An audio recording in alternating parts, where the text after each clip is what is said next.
दुनिया में चलने वाले सारे रिश्तों के प्रति जो उदाहरण निकल के आता है तो ऐसा है भाइयों कि लोग ज़्यादातर ये सोचते हैं कि ताश की गड्डी में से किसी एक पत्ते को निकालने के बाद पूरी ताश की गड्डी का मैनेजमेंट नहीं बिगड़ेगा। तो आप लोग गलतफहमी में जी रहे हो। अगर कोई बेगम भी निकलती है या इक्का भी निकलता है, एक पत्ता कोई सब इन दोनों में से निकाल के देखो और पूरे पत्तों का मैनेजमेंट बना के देखो तो ज़िंदगी जो है ना बहुत मुश्किल होती है। जब ताश की पत्ती का रूटीन बिगड़ सकता है किसी एक पत्ते के चलते हुए, तो ये तो ज़िंदगियाँ हैं। ज़िंदगियाँ कैसे चल सकती हैं? कई लोग बहुत से लोग ऐसे होते हैं कि किसी एक इंसान की आत्मा को रह रह के दुखाते हैं, रह रह के टॉर्चर करते हैं, रह रह के टॉलरेट करते हैं उस एक इंसान को। तो कोई एक इंसान जो रह रह के टॉलरेट हो रहा हो, टॉर्चर हो रहा है और अपनी ज़ुबान नहीं खोल रहा है, मुंह नहीं खोल रहा है, आवाज़ उफ तक नहीं आ रही है, तो वो अंदर ही अंदर कितना सताया गया होगा। और ऐसे इंसानों को यकीन मानिए, अगर ऐसे इंसान की आत्मा दुख रही है ना तो नाश निश्चिंत होता है, क्योंकि नाश से ही विनाश होता है। तो किसी निर्दोष इंसान की आत्मा मत दुखाओ। अगर किसी को संतुष्टि नहीं हो रही है, सुकून नहीं दे पा रहे हो, खुशी नहीं दे पा रहे हो, तो यार कहाँ मतलब अगर आप लोगों में एडजस्ट भी नहीं हो रहा है, आपसे एडजस्ट नहीं हो पा रहा है या वो आपको एडजस्ट नहीं कर पा रहा है तो भी ठीक है। उसको ऐसा निकाल के एक तरफ पटक दो कि चलो ठीक है, एक कीड़ा मकोड़ा पड़ रहा है हमारे घर में, है ना। उसको टारगेट करने वाला कौन सा मतलब आपका बहुत अच्छापन या बहुत अच्छा उदाहरण देने वाले काम कर रहे हो आप। और फिर दूसरी बात ये भी है कहीं ना कहीं, अगर वही सब आपके साथ हो तो आपको कैसा महसूस होगा। जो इंसान आपके लिए कभी कोई डिमांड नहीं रख रहा है, आप लोगों को परेशान नहीं कर रहा है, सिर्फ अपनी ज़िंदगी गुजार रहा है, आप लोगों से ज़्यादा कोई उम्मीद करके नहीं जी रहा है, उसको टॉलरेट मतलब ऐसे इंसान को टॉलरेट करना कहाँ की इंसानियत है? कौन सा भगवान बनना है आपका? नहीं बन पा रही है, ठीक है, कोई बात नहीं। और कई लोग कहते हैं कि अरे घर परिवार में रहना नहीं चाहती तो वो मतलब ऐसी है तो वैसी है। तो एक बात बताइए, अगर बड़े भाई मतलब भाभी अगर है घर में तो भाभी माँ समान होती है, ठीक है, माँ का दर्जा मत मत दो, कोई बात नहीं, लेकिन अपमान करना मतलब कौन से संस्कार और कौन सी सभ्यता और कौन सी अच्छी सीख वाली मतलब एक वो होती है आदत। अगर एक अच्छी आदत नहीं होती है, जो एक बार हाथ उठा सकता है भाभी पर वो 1000 बार नहीं उठाएगा, उस चीज़ का कहाँ किस किताब में लिखा है और कहाँ प्रमाण है। जो कहते हैं ना, इंसान अपनी फितरत जो है ना एक ही बार में सारी झलका सकता है या झलक झलका देता है। कई लोग कहते हैं कि अरे वो निभा के चल रहा है, मतलब छोटा होने के बाद ये वो सारी चीज़ें, और लक्ष्मण जैसा है, भाई है, ऐसा वैसा।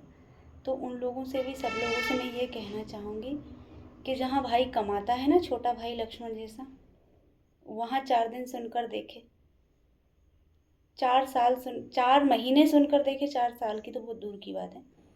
तब समझ जाएंगे कि हाँ लक्ष्मण जैसा भाई है, समझ में आ जाएगा अच्छे से कि हाँ लक्ष्मण जैसा है। जो नहीं कमा रहा है, आप लोगों पे आश्रित है, उसकी सोच ये है कि इसने मेरा इतना नुकसान किया, इतनी बड़ी मतलब ऐसा ये हालत कर दिया मेरा, इसमें ज़िंदगी भर बैठ कर खाऊंगा, वो लक्ष्मण जैसा कैसे हो सकता है।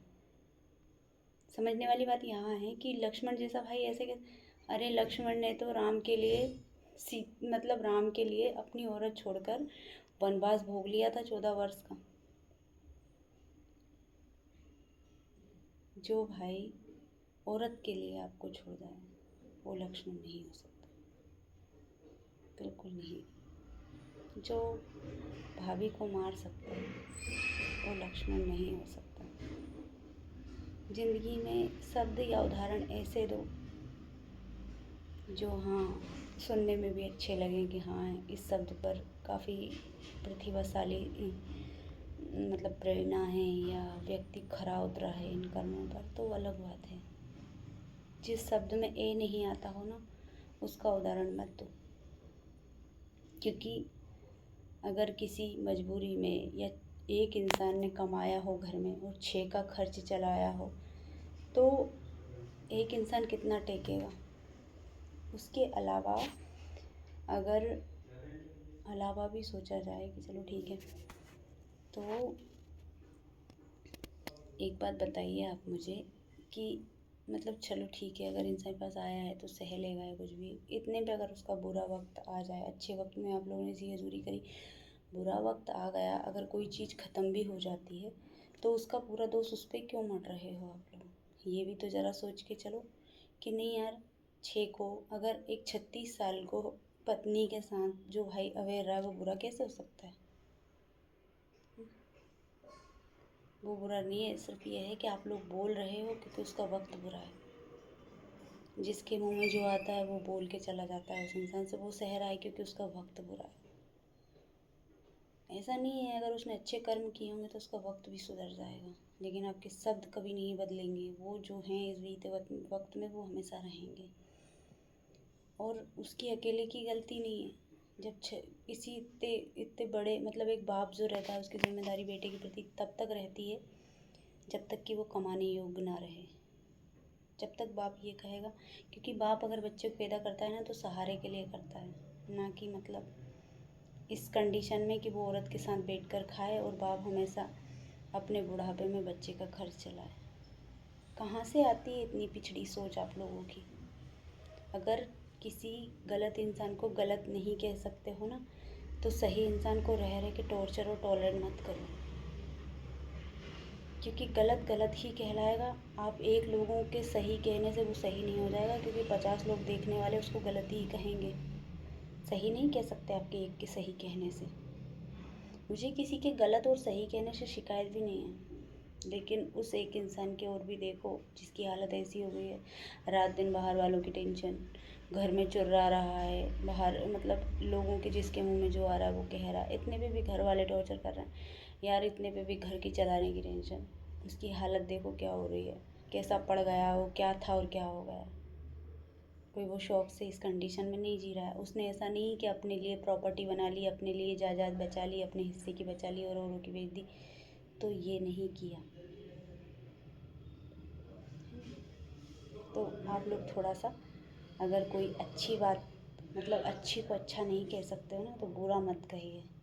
और कोई भाई अगर बाप नहीं होता ना, और 5 बहन भाई या 4 बहन भाई का परिवार चला दे, बहुत बड़ा दिल होता है ऐसे भाई का, क्योंकि लात मार के भगा देते हैं समय आने पे। भाई ऐसे होते हैं, ऐसे नहीं होते कि नहीं ठीक है यार जो हो रहा है ठीक है, अपने हिस्से को भी मिटा कर खुश है कि यार चलो ठीक है।